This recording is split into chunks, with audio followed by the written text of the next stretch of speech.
business. Great. Well, thank you all for coming. Welcome to the Ramsey County Board Workshop. Today's workshop will be a presentation on the investing in the housing continuum, planning and implementing local affordable housing aid, or LAHA. Courtesy reminder that this board workshop is recorded and it is live streamed on Zoom webinar. There will be no votes taken during this workshop. We'll start with an introduction of commissioners and presenters around the table and then the rest of the room. So I will start with Mary Jo McGuire, County Commissioner, District 2. Tara Jevon Singh, County Commissioner, District 1. Rena Moran, Commissioner, District 4. Lynn Becker, County Manager. Max Holderson, Deputy Director of Community and Economic Development. Jamie Wilkins, Director of Housing Stability. Garrett McMurtry, Commissioner, District 3. Rafael Ortega, District 5. Michael Soto, Director of Policy, District 5. Christy Cobbs, Planning Manager, County Manager's Office. Ann Schwartz, Economic Development Specialist in CBD. Jennifer Gomez, Economic Development Specialist in CBD. Rory Pierce, County Supervisor, Housing Stability. Julian Brianna, James Eifert, Administrative Services Director for Community Services and Support. Mary Margaret, Racial Health Equity Liaison, EGCI. Representative Walt, Administrative Services Director, EGCI. Eric Walt, Deputy Project Manager, EGCI. Karen Francois, Deputy Project Manager, Community Services and CBOs. Start getting this down. Major Abby, Deputy County Manager, Talking about Service Team. Tanisha Trice, Planning Manager, Community and Economic Development. Veronica Jackson, Race Health Equity Administrator. Great. Well, thank you all for being here. The local affordable housing aid, or LAHA, is a relatively new sales tax collected across the 7-county metro area and can be used on affordable housing and services. This year, our Housing Stability and Community and Economic Development departments partnered together to create a process for allocating LAHA to important projects and programs. Today, we will hear from staff to learn more about this funding source, our past investments, and the proposed 2026 uses of LAHA. Let's start with, we already did that. So thank you. Thank you for being here. And I'm going to turn it over to you, Max and Jenny. Yeah. I'll start with the Thanks. Max and I brought you some trinkets. So you have some squishy houses that were not really that squishy. So Amazon got 2-star reviews, but they're hard. They're very hard, which housing can sometimes be complicated and hard. So squeeze away. You also got some Post-it notes on your table for you to write some ideas that you have or questions down that spark ideas that help with housing stability. So enjoy from the housing team. Well, chairs, commissioners, we're excited today to have our probably 5th board workshop on local affordable housing aid over the years. First, we were just getting acquainted with what these funds were and what they could be used for. And now we have a couple of years under our belt of actually making investments with local affordable housing aid. And then we're kind of on the dawn of a new partnership between Housing Stability and Community and Economic Development, where we're really working together on a whole suite of proposed uses of this fund and a process moving forward. Since this has been a very new source, we've kind of been in this board workshop cycle where proposed uses are coming to the board through the workshop. And now that we're in our 3rd year of the funding, we're looking forward to operationalizing these funds within our existing administrative policies through purchasing and contracting and board action. Carrie and Karen, Deputy County Managers Collins and Francois, said you guys just take it away. And so we'll skip the introductions piece. And Commissioner McGuire, thank you for your introduction on the source as well. So our goals today, first we'll start off with reviewing local affordable housing aid, LAHA. What is it? How can it be used? How much funding has arrived to local governments? And then we're going to review our housing continuum, which is really our model for thinking about investments into both services and supply, affordable housing, and programs. And we'll look at our past LAHA investments from 2024 LAHA and 2025 LAHA. And then we'll discuss our 2026 LAHA investment strategy and process, and then present recommended uses of funds and next steps in this process. So first we'll start off with what is local affordable housing aid, or what is LAHA? LAHA, as Commissioner McGuire said, is a quarter-cent sales tax collected across the 7-county metro area by the state's Department of Revenue. The collection started in 2023 and we received our first aid amount in 2024. 2024 was a partial aid amount, and 2025 was our first full year of collection and receiving of the aid. 50% of these funds go to metro counties, 25% go to metro cities of a certain size, 25% then goes to Minnesota Housing or MHFA for their bring it home rental vouchers. We have another slide where we'll have a little more information on how that's distributed across Ramsey County cities and the 7 counties. Next, I always raise my hand for myself. Is this a sunset program, or did the legislature pass it to sort of go and, on ad infinity, or, forever? Yeah, Commissioner McGuire, this does not have a sunset Wow. clause written into it, so it is a sales tax, but unlike a constitutional amendment sales tax, it doesn't have a set period, so it could be repealed by a legislature or government, Okay, through the state process. thank you. But for now we have it and something Yes. to do it. Okay, great. Thank you. So those funds, 50% to counties, 25% to cities, 25% to the state. They are announced annually in June or July of every year. So we don't know our 2026 amount. So some of this is thinking conservatively and also thinking ahead throughout the year as we plan out the uses for 2026. Aid amounts are based on percentage of rent burden households, which is actually a pretty progressive formula for a funding source. And Ramsey County has about 19% of the region's cost burden households. How do we know that? Cost burdenness is measured through the American Community Survey and the Census, and so the Department of Revenue is using that data to then come up with the formula distribution for counties and cities. It was through the Census, and then the state uses it to come up with the formula. So 19% of all of the region's cost burden households are in Ramsey County, so we receive about 19% of the funds that go to counties. So of that 50% that goes to counties, we receive about 19% of it. Every year we've done this one other time. So in November, we have to report to Minnesota Housing, as they are, per state statute, the agency at the state that is responsible for administering long-term LAHA funds.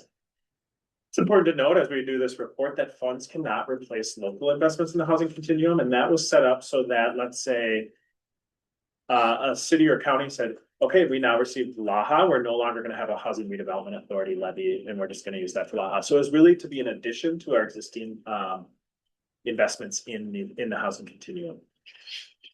Local governments have 3 years to obligate the funding. We define that as either the board action or the procurement process, and 4 years to spend. So that's some of those things that we must report to Minnesota Housing. What can LAHA be used for? So there's 6 eligible uses of LAHA. Number 1 is emergency rental assistance for households earning less than 80% of the AMI. And this is all dictated in state statute. This is not necessarily how we are using our funds, but these are the allowable uses. Financial support to nonprofits and affordable housing providers. Projects designed for the purpose of construction, acquisition, rehabilitation, and demolition of affordable housing, including homeownership activities. That's really like the activities we see within a CED solicitation. Financing the operations and management of financially distressed residential properties. So if we remember our support and stabilize program, that's the one we were responding to in that solicitation. And then funding of supportive services or staff of supportive services and providers for supportive housing. So housing related services and there's in that direct service. And the costs of operating emergency shelter facilities. One thing you'll notice in this, that administrative costs like the salary of doing the report or doing this presentation are not eligible in this, and it has to be direct service for a direct project. Chair. Yes, this is a different thing. So the question I have is, and maybe this gets further on in the presentation or a future discussion, so I just want to throw it out there. When I look at you said that these are the things that LAHA funds could be used for, aren't necessarily how Ramsey County has used them. Given that there are changing policy and funding priorities at the federal level that are impacting the providers who are in part of these spaces and this whole kind of sector. I'd be curious to see if there's any of these directions that we haven't chosen to go in the past, but now we may have to consider, given that the braiding of funding that had been in some spaces may have shifted or changed. This is a new world to me. And it's changing every day. And so I just, however you can keep us on top of that, to help you do the work that you're doing would be really helpful. Chair Commissioners, I think you'll see some of that work reflected in our 2026 proposals later in the presentation. Thanks. Thank you. So in 2025, which was the first full year of tax collection and receiving of the aid, this is how the money broke down between the eligible types of recipients. So 50% went to counties, so over $85 million went to counties in 1 year across just the 7 counties. 25% of that was 42.7 million going to cities across the metro area. And then $42.7 million going to MHFA for their Bring It Home, which they then solicit out for the public housing agencies and other agencies that administer housing vouchers. So, the state money, even it's collected only in the metro area, but it goes to the state and then is it dedicated to metro area things, or does MHFA roll statewide? Are we helping fund the rest of the state? I was thinking about that this morning and I forgot to look up that answer. I'll get that back to you. I hope we're. I can speak a little bit to Thank you. MHFA already has a housing trust fund program, which are the administrative of their vouchers. My understanding is that their LAHA dollars go towards the 7 county metro area. They use their other additional funds for greater It Minnesota. helps Correct. them fund all of our statewide dollars. There you go. Them. And so we're, as usual, helping out the state. But yeah, okay. Yeah. Great, thanks.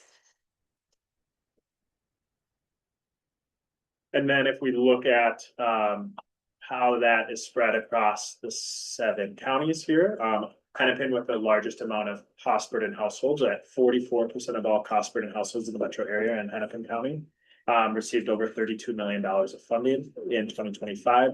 Ramsey County was next, and we received just under $16 million of funding in 2025.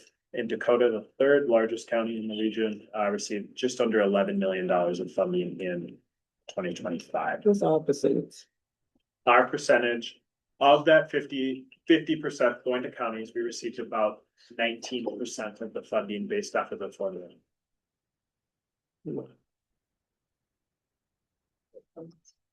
And then there are 10 cities that received LAHA within Ramsey County. These are all listed here. I believe it's all cities that have over a population of like 10,000 or 12,000. So not every city in Ramsey County receives this. St. Paul received the vast majority of the funds designated to cities in Ramsey County. So a total of about $8 million of that $42 million flowed to cities in Ramsey County. Of that, about $6 million went to city of St. Paul in 2025. And then the next ones were Roseville and Maplewood with about $500,000 in 2025. Yeah, so we have a lot of questions. Commissioner Jennings and then Commissioner Moran. And I apologize, maybe I'm just not tracking. Are these additional dollars that specifically go to those cities, or are those Ramsey County dollars that ended up here? Those are additional dollars that go directly from the Department of Revenue to those cities through LAHA. Okay, thank you. I guess my question, thank you. I think my question is the same thing because we have county dollars, city dollars, but city dollars are separate from county dollars. Yes. Okay, but that's similar to my question because I've got a couple small cities, well, Falcon Heights is not mine anymore, but Falcon Heights, Lauderdale, a little less than 10,000. So they're paying into LAHA, but they can get Ramsey County dollars. Because they're paying into it, right? They're paying into LAHA? So all the residents of the 7 county metro area are paying sales tax. And of course, if a project that or a service that was in one of the eligible uses, and it was the way that Ramsey County proposed using the fund. Residents of Lauderdale or a developer within Lauderdale could access Ramsey County Access dollars. Ramsey County dollars. They won't get their own city dollars, they'll access it. Yeah, thank you. And so as we think about transitioning from how much money was received in 2025, kind of transitioning back into internal framework, how do we think about these eligible uses in LAHA? How do they kind of sit between our two departments, housing stability and CED? And so you may have seen this graphic before, and this is the housing continuum. And it's presented linearly here, but it's not necessarily linear, right? Like a resident may jump from wealth generation, but then need eviction prevention, or subsidized rental and then need eviction prevention. And someone sheltered could jump right into subsidized rental. So it's a little more complicated than that. And this is two examples of, you could view this from a resident's perspective and how a client or a resident might move through this system. Or you could think about it from a supply standpoint. How many units do we need? How many outreach workers do we need? Yeah. So if we kind of just walk through, we could start on the housing stability side and kind of walk through this thing.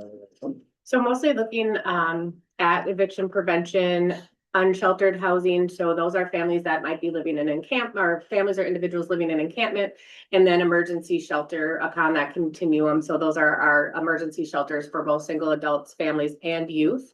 As you can see, we touch at supportive housing. So CED and Housing Stability Department do have some intersectionality in form of, for example, if you had somebody that was in shelter and they received a subsidized rental that they could use in an affordable housing, they might travel along that continuum, or they might be in a subsidized rental and maybe need eviction prevention assistance so they can come back to eviction prevention to keep themselves stably housed.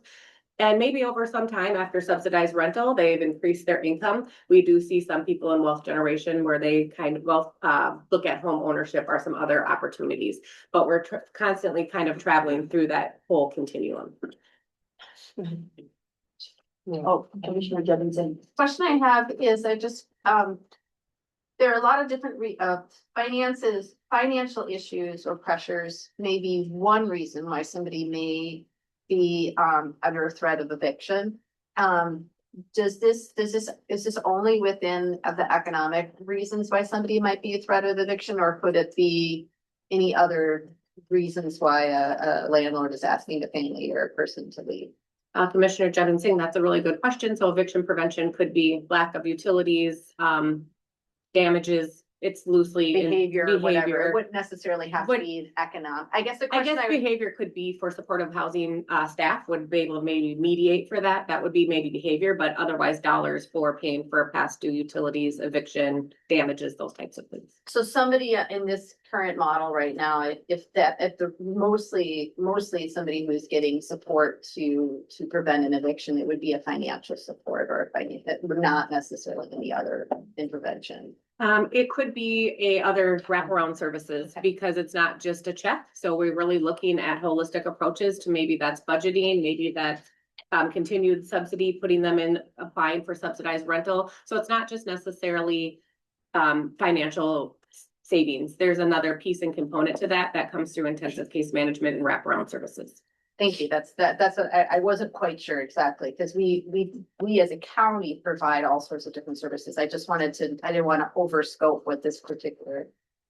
Good question. And this model looks a little bit different. And I know we'll get into the other LAHA funds that we used before, which were more centered for eviction court.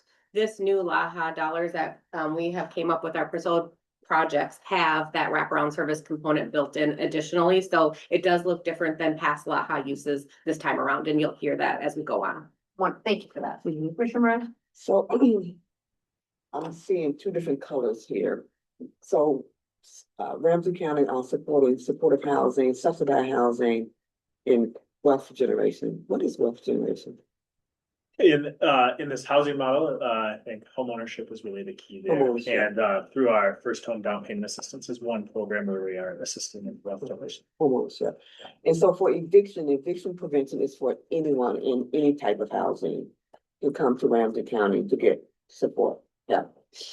Commissioner Moran, that's a good question.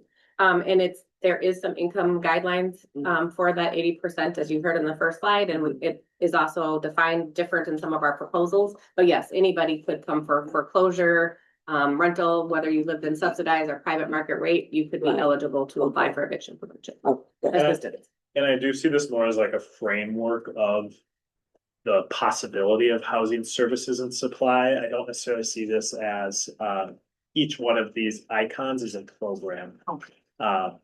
And so more like, how do we want to think about how these things are interconnected, and how do which programs fall underneath these kind of framework headers as well? So for That's really example, housing court is a program that fell under the eviction prevention header.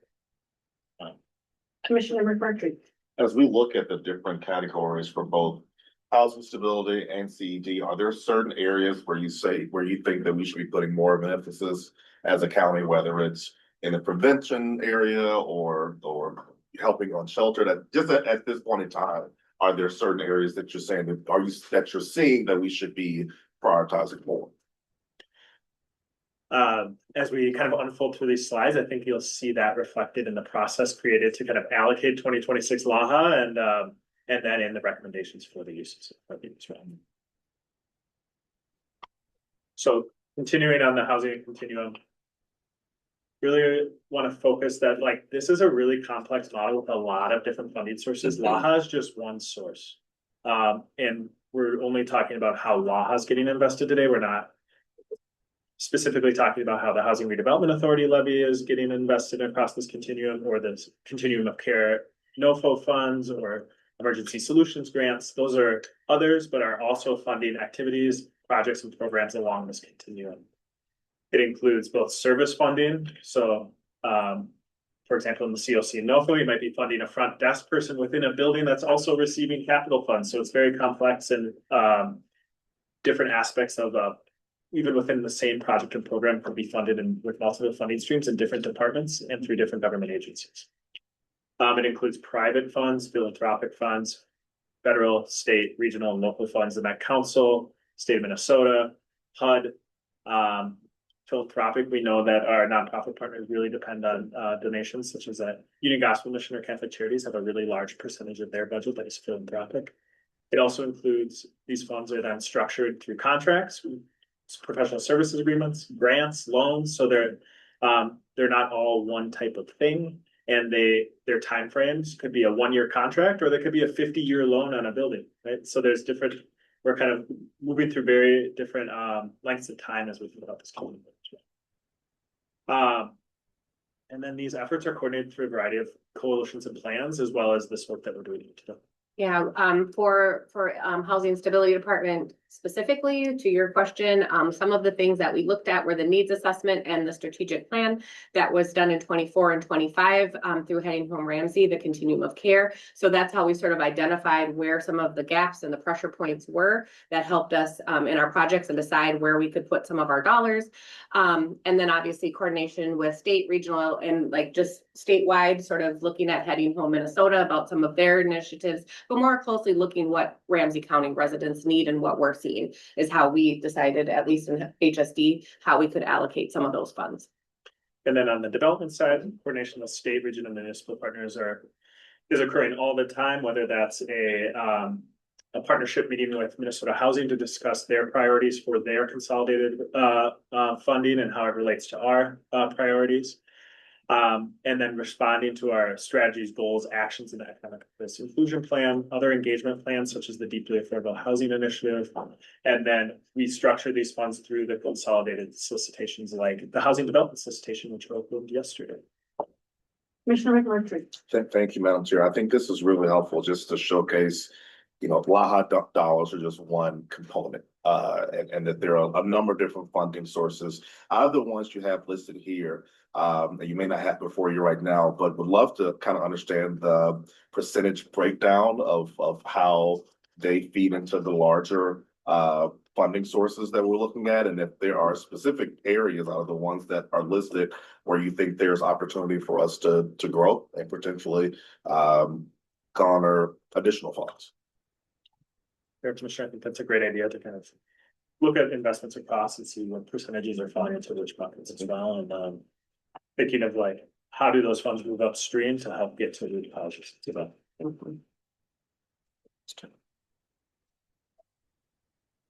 So now looking back over the last about year and a half, 2 years, how did Ramsey County use 2024 LAHA and which investments were made?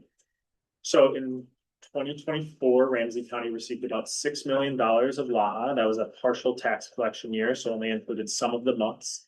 Of that, $1 million was obligated and spent on emergency shelter under that shelter operations category, and that was for the to assist Project Home through a loan for the acquisition of the family shelter at Bandana Square, and that's the picture on the left. That's the new Project Home shelter over in the Como neighborhood. And then $5 million was obligated to stabilization of existing supportive housing buildings and operations, and that through the support and stabilize solicitation. 11 projects were assisted, and that was really responding to those what we really heard from our supportive housing providers, PPL, Beacon, Catholic Charities, that they had some distressed projects coming out of the pandemic and coming out of the eviction moratoriums and how that affected their buildings and their vacancy rates. So of those 11 projects, one that was included is the privately owned one at University and Dale at the Premier Housing's University Dale apartments above the Rondo Library. Kind of next steps of support and stabilize. Some of these providers are still spending through their funds and spent it on things like security, which was a great need as we saw coming out of the pandemic, as well as increased insurance costs, increased operating costs. And so we're with the ability to use some of these funds to stabilize their operating reserves and replacement reserves for and thus the finances of these buildings so that we can continue to operate.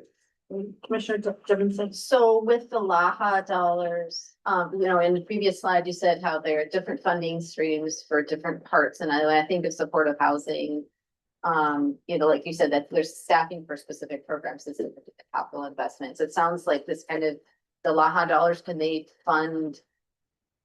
flow through a number of those things? I mean, is security considered capital? Would it be staffing? Is it a service? I mean, I just like this is all very, it gets complicated really quick. You can get into the weeds really quick. Yeah. This support and stabilize pilot was like one of our first programs where it was kind of in the middle there, where a lot of these costs are capitalized through the operation of the building. And so we chose to approach the issue from a capital and landlord standpoint rather than a service provider standpoint for this issue, because things like that we were responding to, like insurance costs, security costs, utility costs, were capitalized through the landlord or the developer. Okay, so I will just say, so having been an executive director of a nonprofit that had nothing, it was not housing, but we had our own building. To your point, the idea you can free up and stabilize operation costs by making sure the capital costs are covered. Meaning to your point, meaning you fix the leaky roof. This isn't something that's cycling off. You can use that. Okay, so I'm appreciating that. And what would be the broadest expanse of these kind of supportive things that LAHA dollars could go into? Like how could, just to clarify the question. Yeah, so like I'm still trying to parse out how LAHA can go into the supportive side of the supportive housing. I just want to make sure I'm understanding that. So the on the slide with the 6 eligible uses, that does include services. So let's say in a model where the building owner and the service provider are the same. What's an example of that would be University Dale Apartments, for example. So University Dale Apartments actually has 16 units in there that are designated for people that are formerly homeless. So they have to have a service provider in there providing case management services. Usually those are unfunded by the state using their housing trust fund program. So we could use our you have to be in addition to support the case management services that are there. Or maybe somebody needs to have security or community presence, or they need to have a front desk operation. We know that that's costly. Sometimes they can't afford that. You could use your LAHA funding for that direct service as long as it meets those 6 eligibility criteria under there. But that would be an example of how you could fund of one property. I appreciate that, and I really think that this is new for me, and so the idea of being able to understand what we can do, because then that better understands how we want to prioritize what we think we should do, right? So it's good to kind of know the space you can play in. I think it's very flexible and creative, which is also to your point. So another way that you could do that is if they are finding a hard time, if they're only having 16 of their units are subsidized and they're not getting any private market rate renters, and they'd like to maybe have 10 more units that have affordable housing. That could be another way that you could put funding into there to pay for more families for affordable living. So there's lots of creativity in the LAHA dollars and flexibility, which is really nice to have. That was good. Commissioner Ortega? So, a couple of, maybe last year, you have PPL and a couple others getting out of the affordable housing business. Well, getting out of certain buildings. Where are we in that? I guess I question the stability. What is the stability of these organizations, which goes to your question? We could keep funding them, but what's the long-term picture for some of these? Because PPL got out of running buildings a year, 2 years ago. So while we were going through support and stabilize, and that's one tool to help them stabilize, they were creating their own stabilization plans. For example, Common Bond.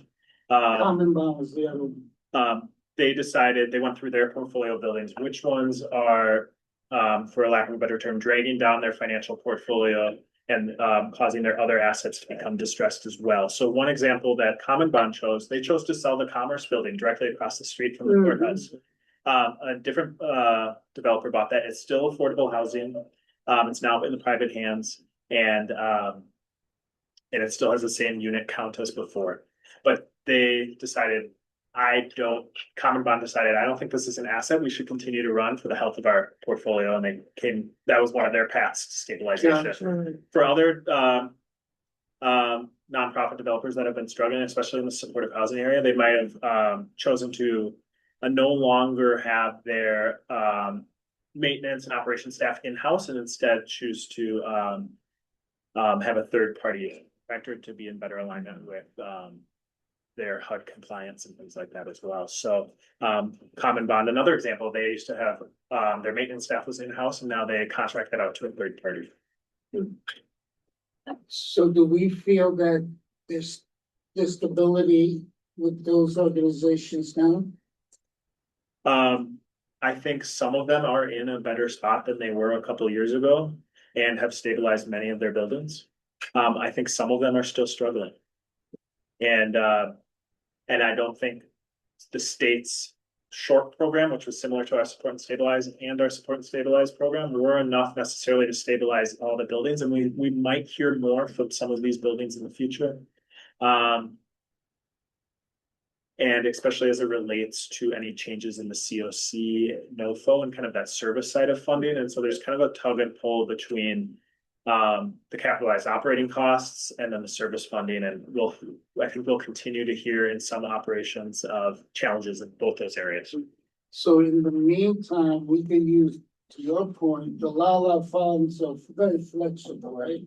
So is that what you, excuse me, is that what we're using to assist these organizations? Is it LAHA funds? Commissioner Ortega, that's a good question as well. And sometimes in some of these situations, if you talk to some of these buildings, they are suffering because they don't have the service providers or their renovations. So this will keep them in the business of supportive housing and still creating affordable housing to go. So a lot of providers in the community are really happy for the stabilization services because now they can continue. HUD funding doesn't normally fund, it's usually support services, rental assistance. It doesn't pay for things like repairs or building maintenance, depreciation, some of those other things that LAHA allows that flexibility. So that will be able to keep their buildings profitable, or at least where they're not going under. So I know a lot of the property management companies, our developers, are really appreciative of this support that can help them continue to operate their programs. And the one that's. Yeah. Commissioner Ortega. Do we have any metrics to gauge a couple of these things, just to give us a sense of, you know, I know you folks have worked so hard over the years to make affordable housing, but if we have more nonprofits going away or going out of the business, I mean, anybody can stabilize themselves.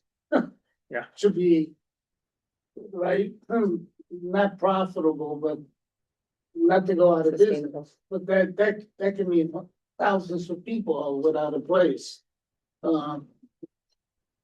Do we have any metrics that give us a sense of what the temperature is as we're moving forward? Yeah, we use a couple key kind of underwriting pieces in the portfolio that we invest in and through our partners at the state in particular and that includes vacancy rate. We get full reports of their audited financials as well, and we're able to kind of parse that out. Within support and stabilize, since this is just coming up on the year of their agreements, and so they're still under agreement, and we want to do since this is a pilot, we want to do an evaluation and see, did this lead to any additional stabilization for these buildings? Did some rise up? Did some not? And so that's kind of the next steps here with support and stabilize. And then we continue to watch other buildings or other partners pop up on in that kind of like, is it a distressed property or is it stabilized limbo that they play? We're involved in a group called the Interagency Stabilization Group that is led by the state of Minnesota, but includes all of the kind of major government investment partners, including City of St. Paul, Minneapolis, Hennepin, Ramsey, and Dakota. And we talk through kind of the lists of buildings and the ones having issues. And even if it's in Minneapolis, we get to hear about their issues and kind of be on the lookout for that within our portfolios on this side of the river as well. Okay. Thank you.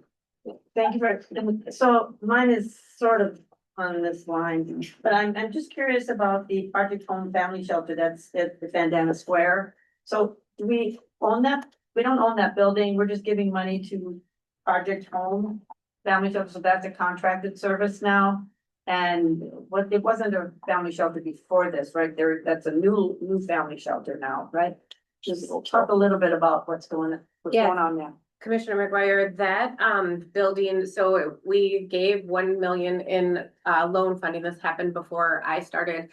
In support of that was not the total cost to buy the building. They own the building. It's Interfaith Action. They run the shelter called Project Home out of that space. Project Home had many models for many years. One of them prior to them buying this building through COVID was renting space at St. Kate's in the old convent, and they were there. And so this allows them to own the building and increase their units and how many families they can serve and support. They used to have a church model where they would go to different churches, and that model has gone away. So they are solely running their shelter right out of this building that they now own. And we contract services and pay for some of the services to the families through a different contract, not through LAHA funds, to operate the building, as well as they receive other funding that they braid into that as well. Is this where the hotel was? It used to be a hotel. Yeah. Yeah. So, wow, okay, so that's exciting. Yeah. That they were able to, I don't know how I missed that connection. I know all about all those entities that I just didn't realize it ended up here. Okay, thank you. Thank you for that. Yes, Madam yes. Chair, I just wanna lift up the conversation that Chair Ortega was talking about, of just the long-term sustainability of our affordable housing infrastructure essentially, and that our nonprofit providers play a critical role in that too. During our solicitation process, how do we balance or view kind of their proposal along with both the operation and then also the capital maintenance side of it? Like, is that evaluated in their proposals too? Yes. After scoring, high scoring projects then move on to underwriting. And we use the Minnesota Housing underwriting guidelines to then underwrite the high scoring projects. And a project may fall out even if it's high scoring if they are unable to meet those key Minnesota Housing underwriting guidelines. That includes a proper amount of funding for operating and replacement reserves so that they can continue to upgrade the building. what's another example of an underwriting, percentage of, funds that they're using for, contractor fees and things like that, just to make sure that it's within the best practices of the affordable housing, industry as well. Okay, so we're following Minnesota housing guidelines. Okay. When was the last time it was updated, I guess? They You know. update it annually. Okay. Yeah. It's helpful. Thank you. And Chair Commissioner, John, just want to also uplift your work on last year's legislative work group on the long-term sustainability of affordable housing, where a lot of this work was talked about as well. In 2025, Ramsey County received $15.9 million in 2020 LAHA. So that was a big jump up from $6 million in 2024 to 15.9 in 2025. This was the first full year of tax collection, and so the first full year that we received the full amount of aid. In this, I'll start on 11.9 million, which was the larger bulk here.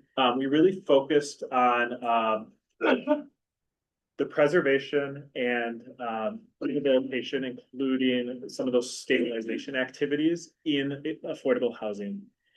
So I highlighted a couple examples here of that $11.9 million, which was available through last year's housing development solicitation. We were able to fund approximately 15 preservation, rehab, or stabilization projects. This included 849 units of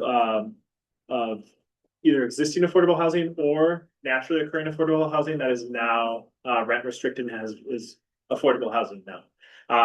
Of that 849 units, 212 were unrestricted and could have been sold on the free market, and we would have lost that affordability as well. So the examples here are on the top picture. That's Bel Air Apartments in White Bear Lake, a 29-unit building that was previously unrestricted and now is restricted to 50% AMI. So that's really key in a community like White Bear Lake. And that was they did not apply through the Emergency and Diverse Developers Program, but it was an Emerging Diverse Developers drug.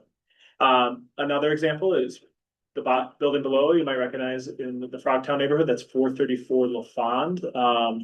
And that's 8 units that needed extensive renovation and had a lot of past issues, and people were living in those. And another emerging developer was able to, with help from a loan from the county, was able to acquire that building and start fixing it up. And there's some of the rehab happening in one of those units on the left there as well. So that's the impact of LAHA in 2025. A few key projects that I know we've talked about in the past that kind of fall more under the stabilization work. Some projects that were not able to get funded under the support and stabilize because they just were missing some of those eligibility metrics, like Press House or additional rehabs at University and Dale or at Minnesota Place here in downtown St. Paul, were also able to benefit from the 2025 LAHA and the Housing Development Solicitation as well. Commissioner Jefferson. I just want to say, as soon as you said that Bel Air, so I used to work in that neighborhood, and this is right near one of the White Bear Lake area food shelves locations. And this is kind of a transfer to, I mean, I already run there's transportation, but it's the idea. I'm just saying that it's that they even in communities that we would necessarily are in need of these kind of funds, the south side of White Bear, south side of the South Shore of White Bear, in that particular neighborhood. It's really beneficial to stabilize this kind of housing. So it's nice to be able to see that we're touching the pockets of communities that need this all across the county. I really appreciate that as an example. Commissioner Moran. Would you be able to break down of the $4 million, what was used for eviction prevention, shelter operation, and supportive services? Yes. So, Commissioner Moran, $2 million was given to eviction prevention. In 2025, there was a total of 2,275 cases in eviction court. Those were specifically, these 2 million were specifically last in 2025 were specific for eviction court. They were in addition to FHPAP funds and other funds that we had in the prevention area, and helped create more prevention assistance for families. And so that 2 million went to there. The other 2 million went to shelter operations and supportive services. And so that was to help operate the Interfaith Project Home shelter, as well as some other dollars in our own shelter, HSD shelter team. Also looking at our coordinated entry and navigation of some of our shelter lists, So that's where the other 2 million went directly to staff in operations Thank you. through solicitation. Thank you. Yeah. Is this the breakdown that that we sort of roughly think we'll have is like 4 million to eviction prevention, and then 12 million? I'm thinking of the percentages here. Is that about the percentage you're thinking, or no? This is just on a year by year basis, you're gonna decide what you need? Yeah, in a chair, commissioners, a Yeah. couple slides will show the pivot of how we're thinking about Oh, okay. 2026. Thanks. We're ready to jump the gun. And I just want to note, Just thinking ahead. I just want to note that the 2024 and 2025, we did the funding priorities through this kind of conversation of board workshop and then brought individual board actions, which is not the typical process for allocating funds at Ramsey County. And so we'll show in beyond 2026 that we'll move to a more traditional method for this allocation of funds. And Chair and Commissioners, if you're interested in knowing, the Interfaith Project Home Project had 100 individuals that were served in that shelter, about 30 families depending on size. So that was an increase from where they've had, and they have capacity to grow, but in 2025 with that 2 million, it was able to help support those. Are they full, you know? Or- They are full at their current capacity for the 100 individuals. Okay. And 30-ish families. They are not full as capacity of what the whole building could hold. The whole building could hold up to around 200 in 60 families. But they would need some support, and we'll get into some more slides to talk about that as we move along. Thank you.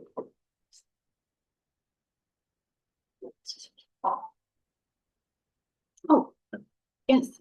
So Max and I met this year when I started in December. He's been my bestie.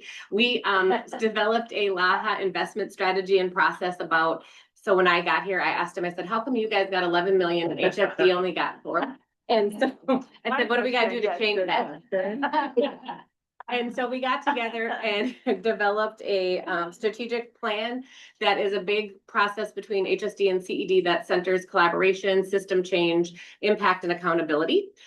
We put together some data and our needs assessment, our strategic plan, some of the data that CED brought over, and really put together some project worksheets that we kind of ranked and scored along with our teams to see, and we did some at the boards that we're sitting on. Heading Home Ramsey was part of some of these discussions to gather the information on how we would break down and distribute the 2026 allocation.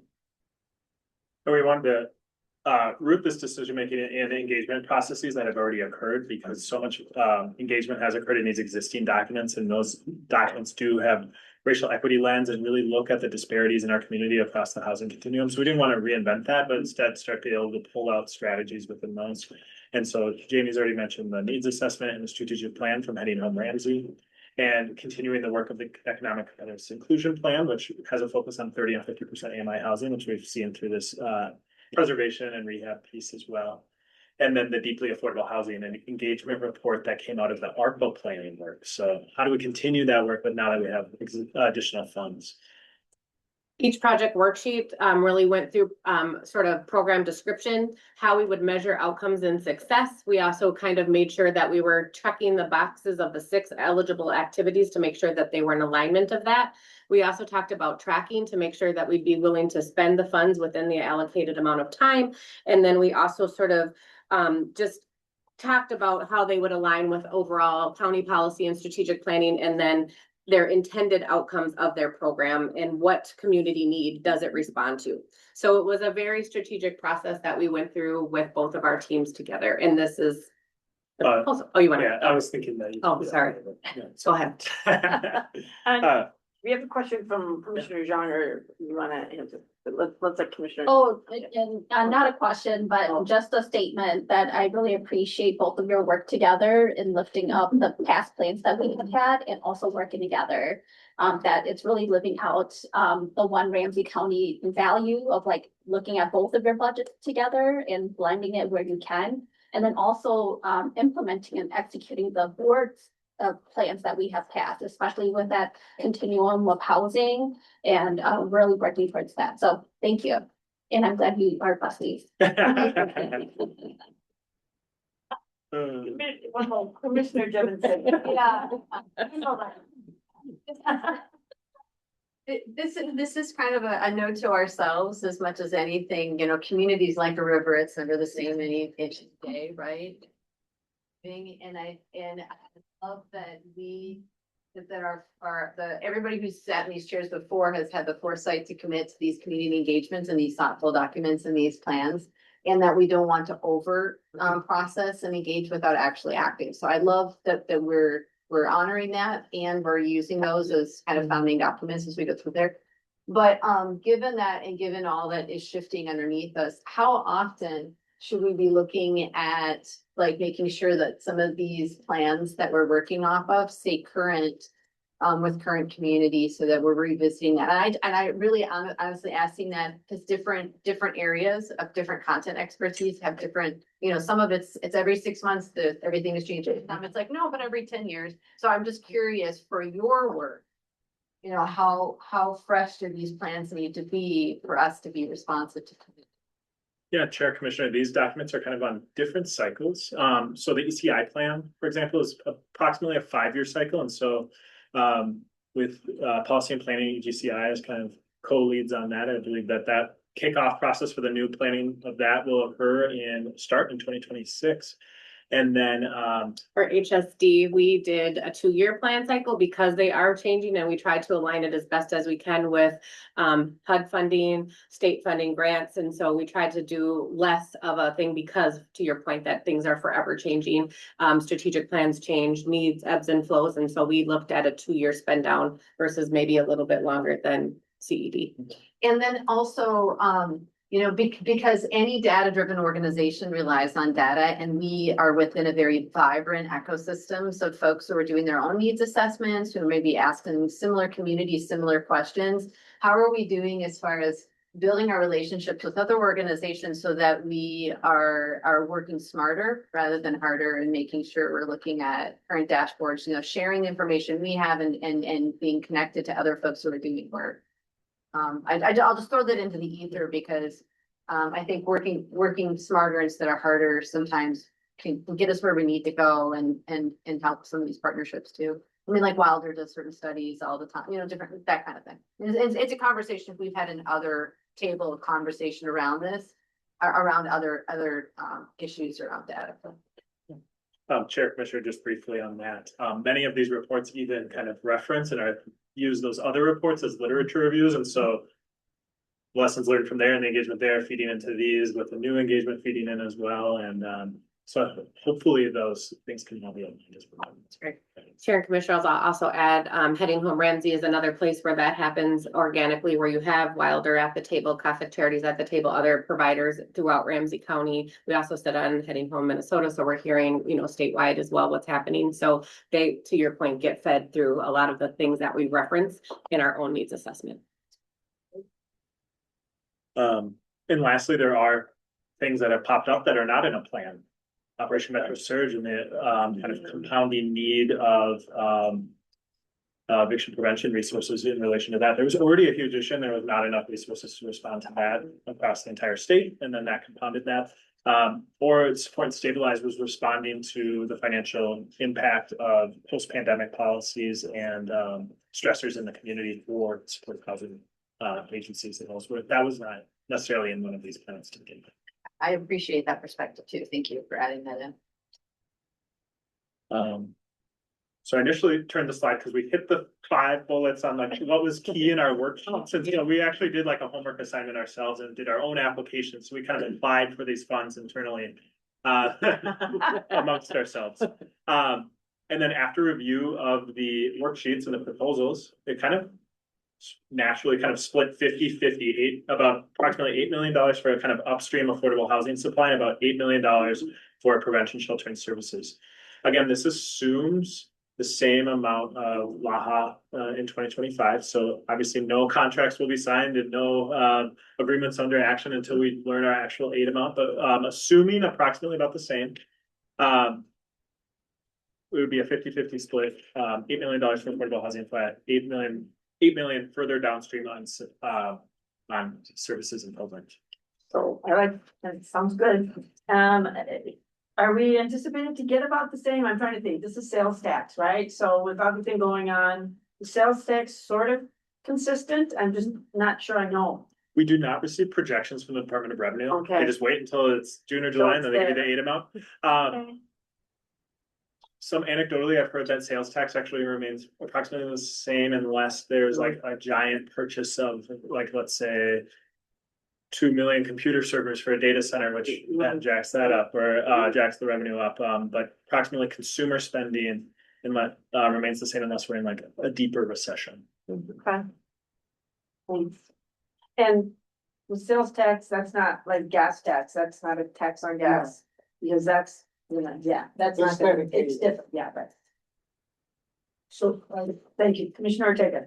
I just wanna follow up on that. I guess, because it is a sales tax, and it's a sales tax that's not based so much on service, at least here. And maybe well, it's Ramsey County, right? Sales tax. This sales tax is collected across the 7 county metros, so Oh, purchase it's all of of us together in one yes, pot. yeah. Okay, that gives me a little more confidence. Yeah, I agree. Because it balances type of tax, right? I mean, we're basically in Simple, for example, basically a consumer sales tax. Right? I mean, it's the hockey team, it's West Seven, you know, food, entertainment. It isn't, and that really fluctuates versus other services, you know. Medical, dental, whatever. Yeah, if you're sitting in Excelsior having a drink on Lake Minnetonka and that's taxed, that Yeah. goes into our pool as well as someone buying an appliance in Invergrove Heights. So, yeah. I know they're Yeah. I know they're gonna do the big reveal of the details here, so I just wanted to catch this moment. You can already see like the Bestie thing going on. I'm just so proud. I'm just really proud of like the ability to manage these dollars. I think this is a good muscle. I want the rest of the organization to kind of hear about. They're not in the same service team, managed by 2 different areas, but the ability to like think thoughtfully, and I've talked a lot to the organization about hold things loosely. No, Max sort of had to recalibrate what he was getting a little bit in CD. And that's not a bad thing if you're thinking about a bigger picture than just like, okay, it's what I'm working on, right? And so I just really want to applaud you both and DCM Collins and Francois too, because I think this is a good model that we have to keep. We're working really hard on this and things like opioids and other areas. And just telling you that we're trying really hard to flex this muscle across teams, and you guys have done a really good job. So thank you very much. Yeah. Thank you for pointing that out. It's really the one Ramsey County. Yeah, I didn't realize you were in different service teams. I actually didn't. I thought you were both in the same place. So you're right. Now that you say that, you're in different service teams and you're working great together. We really do appreciate that. And kudos to everyone who's helping make that happen, the ECMs, and it's a good job. Yes, it is. It's great to see. Good work. Okay. Big review. The proposed uses.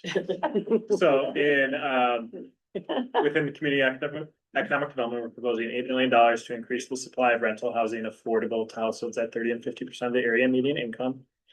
These funds would be obligated, These funding will be made available to eligible developments through our annual housing development solicitation. Our 2026 housing development solicitation opened yesterday and responses are due May 26th. In that solicitation, we have multiple funding sources in there, and it doesn't commit any one funding source to a specific project. For example, if this comes in under what we expect, no dollars are obligated to a project yet. And so we'll wait till we know the amount to obligate to a development project. Commissioner Moran. Well, I'll wait till you get. Oh, okay, sorry, yeah. Finish your thought. Yeah, finish your thought. And then I will respond. Then Commissioner Moran, sorry. So it's a competitive application process for the funds, like all of our development funding. We're also proposing that these funds would, in practice, be placed within a local housing trust fund that provides a little more flexibility. The state considers that obligated. So let's say we have a project that we're kind of teetering on obligation over a year. If it's already in a local housing trust fund, we don't have to worry about that obligation deadline. So we don't place them right. In practice, that doesn't lead to a lot of additional administrative burden either. So it's a nice piece for us to reduce some administrative burden is there. And then the need for this has been identified in so many different documents, and we know that housing is the way out of homelessness and how to connect those two, and so continue to focus on these two areas. So CED will per its usual process because we use a solicitation approved by the county attorney's office. We bring each project that we propose to you in a board action, and so we will do that for each funding source in the housing development institution, including LAHA. So there will be a LAHA board action after we learn that. Thank you. So you kind of like said what I was gonna say, but I'm really happy to see that there's a focus here at the 30 to 50% area of medium income, because that is where we're seeing the greater needs. And we do want to lift people off the streets who are unsheltered, or that funnel of that we see is a concentration of stabilizing, getting it back into the system because they cannot afford the rent. So I'm really happy to see a greater focus on that 30 to 50% of real affordable housing. Thank you. Commissioner Jefferson, and then Commissioner Young. Oh, Yeah. were you done, Commissioner? Young? So the question I have is, and maybe I'm answering my own question, but I just want to clarify, is that either through, so this solicitation, which includes the LAHA dollars, is this could, you kind of have to see not only what are our priorities, but what do individual projects are ripe and coming and our people are ready to commit to. So does this encourage new builds, rehab, subsidizing current housing stock so that it can become hitting these targets of the 30 and 50% of the AMI, or maybe taking existing affordable housing and pushing it into supportive housing? I mean, it basically, are we asking for any and all projects and then we'll see where they fit in, or like what does that look like? In the solicitation, we have 5 eligible uses. 3 of them are multifamily related. That includes new construction, rehab of existing affordable housing, and then the acquisition or preservation of currently non-restricted units that could become affordable housing. So, which would include a rehab component as well. So those are 3 eligible uses in the multifamily rental space. And so these dollars could be connected to any of those as long as they increase the supply of the units. So it'd probably be acquisition rehab, which would increase supply of non-restricted units, or new construction. So what I'm hearing is if there are potential developers or investors or residents within the community that have ideas, but maybe are not as finessed in all of this, you would still encourage them to come and then see how they fit into the potential funding support. Because there's a lot of creativity. Yeah, so as long as they can meet an eligible use and provide all the required materials, they have an eligible application, and we will review and explore. Great. I have Commissioner Zhang and then Commissioner Ortega. Let's see. I wanted to ask a little bit more about the local housing trust fund. Is that something that has been established already, or do we need to also take board action to establish that? Chair Commissioner, we would bring a board action around the same time to establish the local housing trust fund. It has not been established yet. Okay.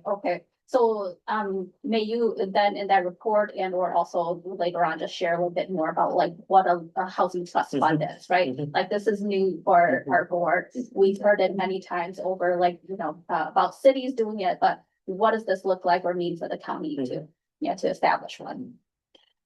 Yeah, just briefly on that, Chair Commissioner, there's many different ways you could use your housing trust fund. One, it could just be the name of your existing accounting string that you're already using for affordable housing, but it has it might have some additional eligible uses for the state and its flexibility, like the meeting of the obligation deadline with it. Other folks use their housing trust fund and maybe they don't have a dedicated HRA levy, or they don't have a lot of available funds on their own through their government to put into this. And so they're soliciting philanthropic funds and other funding sources to put into their housing trust fund. So I think there's different ways to approach it. Okay, great. And then just to follow up, I definitely need to still make that connection for you between the St. Paul Foundation, Minneapolis St. Paul Foundation, where they have already created one as well too, like housing trust fund, and wanting to talk more about how to work together. Yeah. Yeah, and I think it would be very beneficial for both of you as well too, because they are focused on some of the supportive housing side as well. That's where they'll be doing some of the investments. Thank you. Commissioner Ortega. Yeah, this is such a complex area, this whole housing thing. We're gonna let's go see the one of you folks. I guess I'm trying to get, you sort of read the information in silos, right? Ramsey County is basically need space, right? We see a lot of homeless, make an assessment, we need so many shelters. Affordable housing. I guess what I'm trying to get at, who, whether it's the state or who is looking at the sort of the big picture, because as you see it, the market is stagnant. Okay, so there's very little movement. So now here we're talking about home ownership. And the reality is, are we even, are we even moving the needle? You could tell me you're spending $50 million, but is the needle being moved? I'm trying to, what would be the county's balanced portfolio? Because we have all these values, right? Home ownership, blah, blah, blah, blah. But how do we know what the balanced portfolio should be? Am I making sense to you? Yeah, Chair, Commissioner, the answer is as complicated as the prompt, right? Like, there's no one agency that is saying this is exactly what we need and then break it down per jurisdiction. And so we use housing needs assessments on the very local level. We use the Metropolitan Council top planning to kind of think about that. And then we need to continue to evaluate our own programs. Like, we know how many people we served in our first home down payment assistance. We know their income aggregated, and we know their racial identity kind of broken down to see if we are making a change within our own programs. But then how does that connect to the larger community indicators? And so one of Ramsey County's community indicators is percentage of residents, percentage of home ownership by race and ethnicity. And so we hope that our first home program, all the other independent actions, interest rates, states programs, nonprofits programs are making a dent, and that we would see that in the next time we update the community indicators. And for example, with home ownership. And Commissioner Ortega, the other thing that we are seeing on the HSD side, so how this will play out in our continuum is what we are seeing, and you'll hear that when we get to our proposed activities, our projects. One of them would be if we have a coordinated entry waiting list and we know we have 1,200 people on that waiting list, but there's only 650 supportive affordable housing units to put them in. CED builds another 200, and so our stock actually increases and our list goes down is one way to measure. We're also able to measure people staying stably housed through eviction prevention, meaning that they don't enter into the homeless continuum. So there's different metrics and different spots where you can sort of see the growth and see where the difference is making on that first slide that Max shows our biggest continuum. So it might not be home ownership for some, it might be staying in your unit for a year or more. No, and I get that. So that's sort of how we're measuring where his creation of units is increasing. The first of all, my question to the thing is, are we doing that consistently from year to year? Or you just all these different measurements? We're looking at that, and part of our new projects is going to help us look at that better.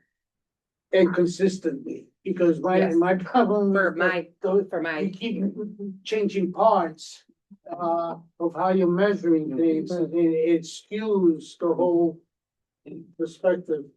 It just seems that we do have a stagnant market.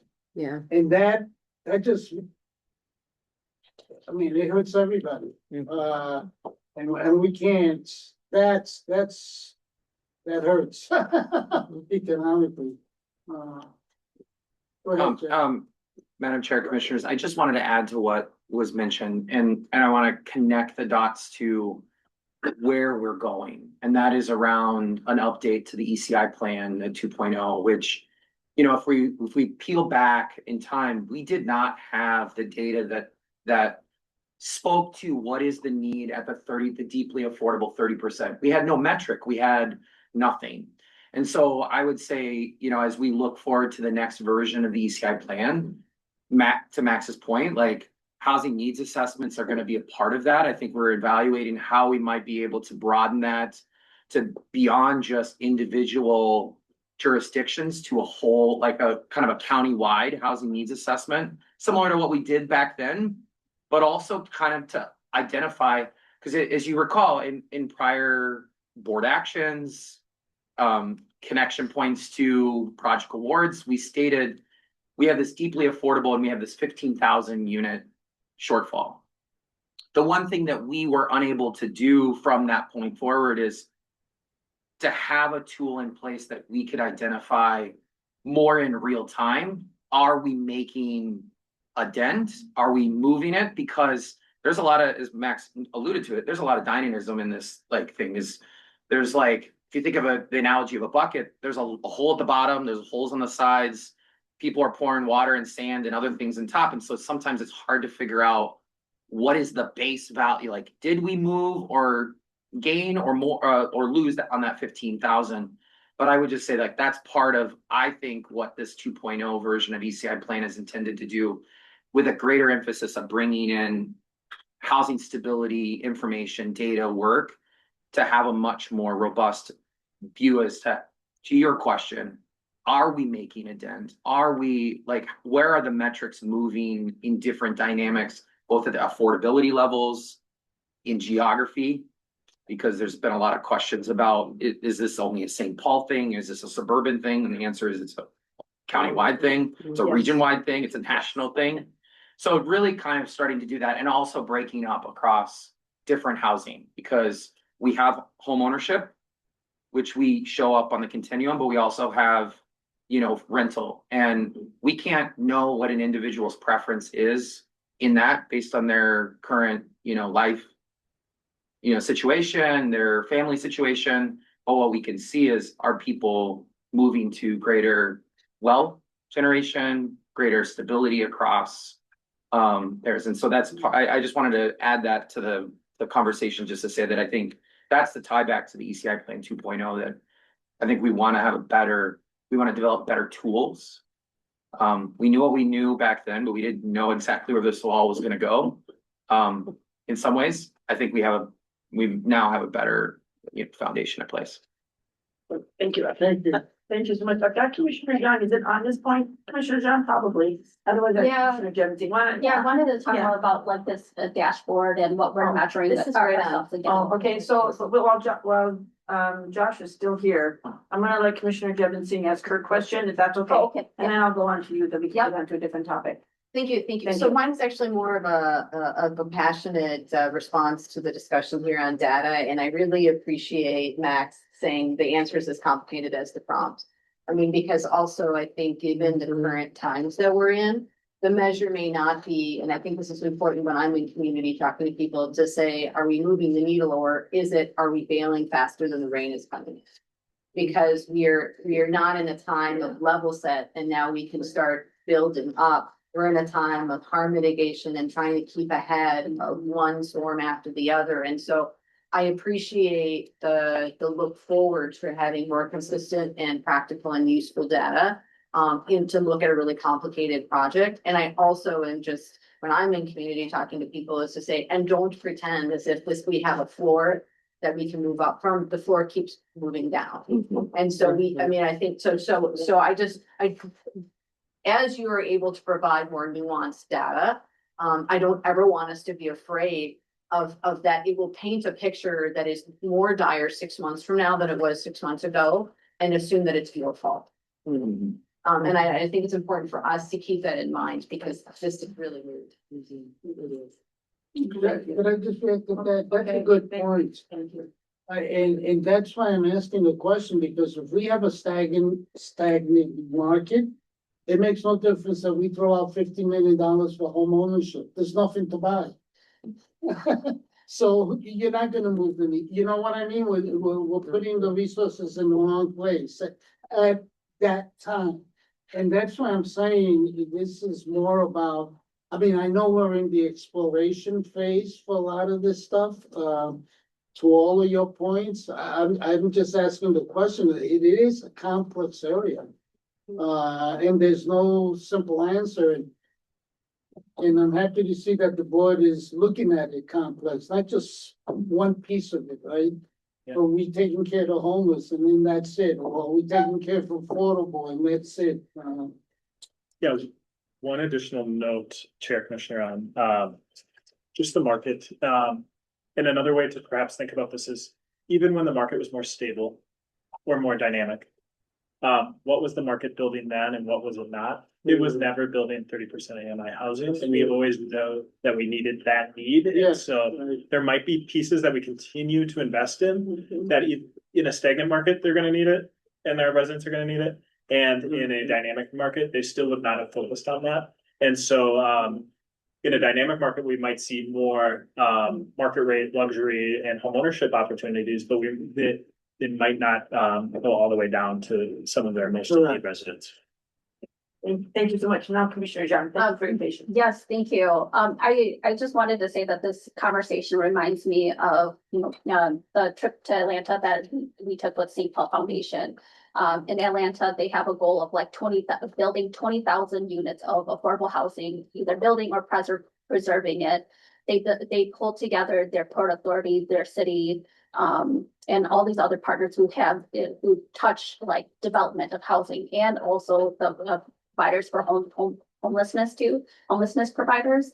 And so I think the point that we can control in taking the conversation that we've had today about building stronger together is like, we should like talk about what our goal is as a county and what we're working towards for our ECI 2.0 plan, right? That this is what we're working towards with the tools that we have. And, if we have partners who are on board already with Heading Home Ramsey, and you have those goals stated out, like, yes, let's put that all together to see if the work that we are doing as county is,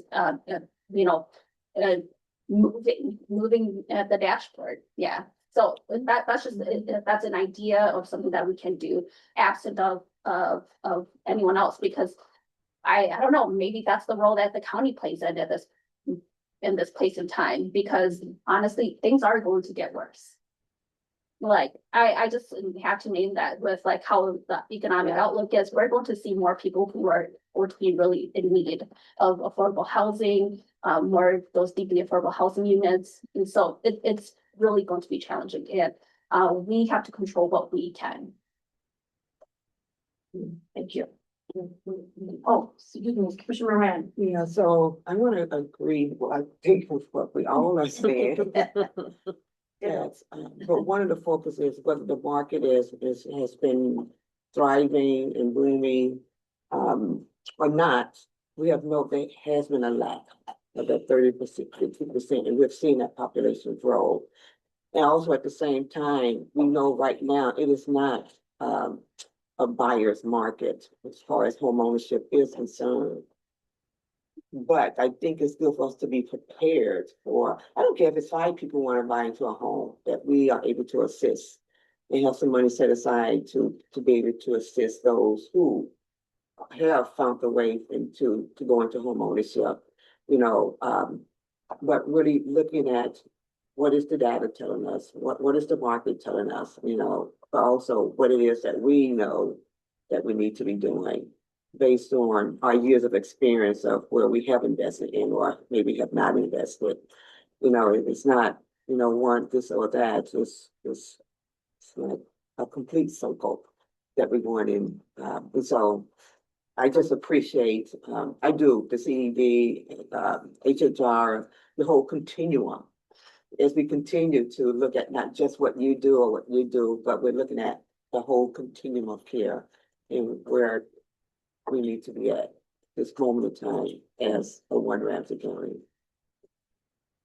And we have 2 slides up, but they're packed. So we're gonna try and let you have the time with 10 minutes, and then we're gonna, hopefully we'll get to the proposed uses and then next steps. So. Yes, thank you. For the HSD proposed uses in 2026, we are looking at 2 million for emergency shelter operations. Not just in terms of space, but in how shelters operate. So we need to stabilize and expand some shelter capacities. So that talks about the interfaith action, the additional beds. Catholic Charities also has a second floor of 32 shelter beds that are unutilized that they would like to look at more some operations. So it's looking at space and also improving some facility improvements, but also operation. The next 2 million is the rental assistance and prevention, so gap funding. This would not just be eviction court, but expanding our emergency rental assistance and or prevention dollars. There is a proposal right now working through Heading Home Ramsey for a one-door approach to prevention called Rent Help Ramsey, which would coordinate sort of how we divvy out prevention funds in that prevention work group. So families don't find themselves going to emergency assistance, neighborhood house. It would sort of flow through one door approach. And so that would help. This rental assistance would help that. It would also talk about gaps in supportive housing. So this would also give us some case management services. So more than just writing checks for families, but offering some supportive staff so that they don't find themselves in the same situation, months down the line. So they would get some intensive case management, not just emergency assistance or just a one-time payment. So that where the 2 million would be there. Then the last 4 million would be our coordinated entry and housing support investments. We really need to look at our coordinated entry list. Ramsey County runs that internally for single adults. We solicited out for families and we solicited out for youth as well. And so there's some fragments in our system. We also have a lot of people that are on the coordinated list that maybe don't need to be on that list anymore, or they're not getting the proper care to get to the right referral. So we would like to increase some supportive staff to really take a look and invest some technical assistance. We haven't looked at our coordinated entry system for a long time here in the county, and it could deserve an overhaul. The other thing is Ramsey County is working really hard. I've been working with the Director of Veterans Affairs. We need to declare Function Zero, which is we are the last county. Yes. So we, Christina and I have been working really hard to putting in coordinated entry gaps we have about 26 veterans right now on that list to declare Function Zero. So we're working really hard to get that done. And so some additional LAHA fundings will support that work as well. The pilot wraparound services would be navigation for people on the list. So while you're waiting for shelter, you'd get case management to be housing ready. Maybe there's some different things that we could pilot people. That could also feed into familiar faces or familiar families pilots. We could add some additional dollars. We want to remain a little bit flexible there. And then we want to invest in our housing support program to really look at Ramsey County again. How can we do better with formerly GRH funding? It's very restrictive. It doesn't really meet the needs, and we're finding families going back into homelessness because that's just not enough support. So adding some additional flexible assistance to that pool as well in that area. So we've broken it down to sort of 11 different projects is kind of what we're calling it in those 3 different buckets. And I'm sorry I'm talking fast, but I wanted to stay within my 10 minutes. I know, we want you to, and we also want to get to the last slide. So I do have some questions. I want to make sure we actually get through the last slide, and then I'm going to open it up for all the questions. So I just want to get into the next steps, if that's okay with everyone. Is that okay? Because I do have questions. So this is a mix. This is the next steps. This is a mix of kind of short-term next steps as well as long-term into the future years as well. So in the short term, the housing development solicitation is open and those applications are due on May 26th. Just a reminder on that. The LAHA aid amounts will be announced in June or July of 2026, and then CED would bring a recommended housing and development awards with LAHA funding to board in summer 2026, accompanied by that local housing trust fund board action as well. Then this is where we kind of get into future, right? So CED would continue to use future allocated funds in that kind of solicitation then board action model. HSD would work within the existing administrative policies and work with their purchasing and contracting and controller and finance to embed the 2026 LAHA into their existing work and for services. That could be agreement amendments. It might be a solicitation process through purchasing and contracting. And then CED and HSD together will monitor the LAHA obligation and the spending to prepare for that annual report due to Minnesota Housing in November. And then future years of LAHA obligation would move away from this kind of board workshop process into our existing budgeting process and our existing procurement policies. And we would include ongoing evaluation of impacts of LAHA funds, whether that's across the housing stability continuum, or if we evaluation of support and stabilize to make sure that to get to the point of, is this the best use of this really important and key thing that can really make a difference across our housing? So those are some of our next steps. Wonderful, well done. We have a few minutes here. I've got Commissioner McMurtry, then Commissioner Randy, do you have a question? Yeah, But Ryan's we'll do just a quick Commissioner statement. McMurtry then, and then Commissioner Devon Singh, and, okay, we all have, Okay. so we'll do this quickly, but Commissioner McMurtry, Moran, Yes. Devon Singh, then John, and then it's my turn. I will be very quick. Thank you so much for outlining all of this. The housing stability investments is really, really great. And I wanted to hone in specifically on the function zero. I think that's such an important cause for us to finally cross over and be a part of to getting towards zero homeless veterans. Are there any other like groups that we're looking at that are disproportionately impacted or who are facing being unhoused, that we are also thinking of making additional strategic intentional approaches? I'm thinking specifically of like LGBTQ youth or seniors, just knowing how seniors is the fastest growing demographic of folks in our community who are facing homelessness. Are there other tools that we can use similar to what we're doing to try to move progress towards function zero to also be strategic in these particular groups? Commissioner McMurtry, that's a great question. When you're braiding funds of federal, state, and sort of philanthropic dollars, those particular categories that you have defined come out in the continuum. So there is specific housing for youth, there's specific housing services for seniors, and then there's specific housing for families. So we're constantly looking at those. And so this flexibility of these funds could hit all of those pockets at one given time, but they are concentrated on and heading home Ramsey, and there are specific work groups for those specific populations that you just mentioned. Okay. Thank you, Commissioner I Moran. just want to say kudos and thank you for working on 0% of veterans being homeless. We can do this. Can we make it by the end of the year? Yes, ma'am. All right. Right, let's do this. love that. No promises, but we're working hard.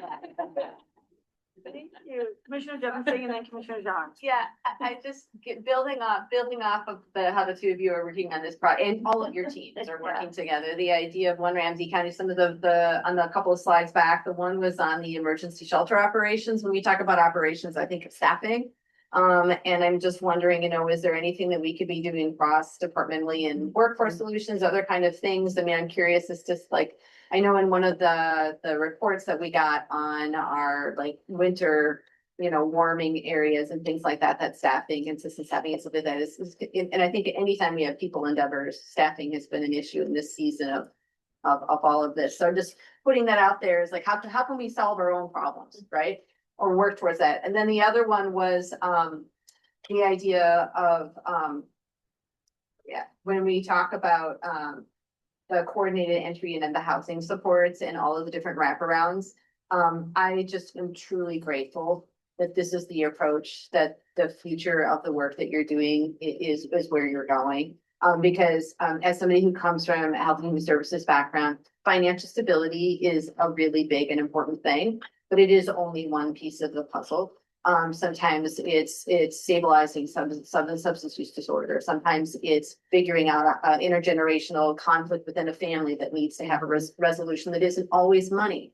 And so I appreciate that if we are investing really important dollars, that we're also addressing the complexities that families come to us with. So thank you for that. Thank you, Commissioner John. I had a question about the rental assistance and prevention and how that may work. The feedback I've been getting about us being at eviction court is just that once it shows up on the renter's background that they had to go to court, that they may not be a favorable applicant, right? And that they would be discriminated in future housing applications. Is there how can we meet folks before they are at the eviction court? Commissioner Jung, that's a great question. And so all of this continuum of prevention, the One Door Ramsey is going to hopefully catch people before they get to eviction court. We want to still keep some of our dedicated dollars there, but we did concentrate that in 2025. So we're kind of shifting it to more upstream. Okay. There's other providers that can then focus more on eviction court. They're already established there. So we would be looking at homework starts with homes, different things in the schools, working with FAS to make sure people that are applying for emergency assistance, those kind of things before they get to eviction court for that very reason. And then also to give them case management services as well. So we want to expand that in that one door approach prevention. It's called Rent Help Ramsey will help address all of that. So families can get someone to call and get all of the services in one location. So that's part of the This is proposal. established already. The proposal is out there, One Help Ramsey, so this LAHA funding will help get us the infrastructure, the database, and start building that out. Okay, that's great to hear. Yeah, that was recommended at the last Heading Home Ramsey board. That's great. meeting. Great. Sure, we all good. This is really, really great. Thank you. Yes, thank you for showing us how it can be done, inter-service team collaboration, and just the great work that you're doing. My colleagues have said it all too. We've got our next steps here, and I know what part of that is also the Housing Trust Fund, which we're gonna look for some board action on that, but all the next steps, we look forward to seeing them, and thank you so much for all your work, and everybody who's doing all this work. Thank you. Thank you, commissioners. Thank you, Chair. Great job. County Manager.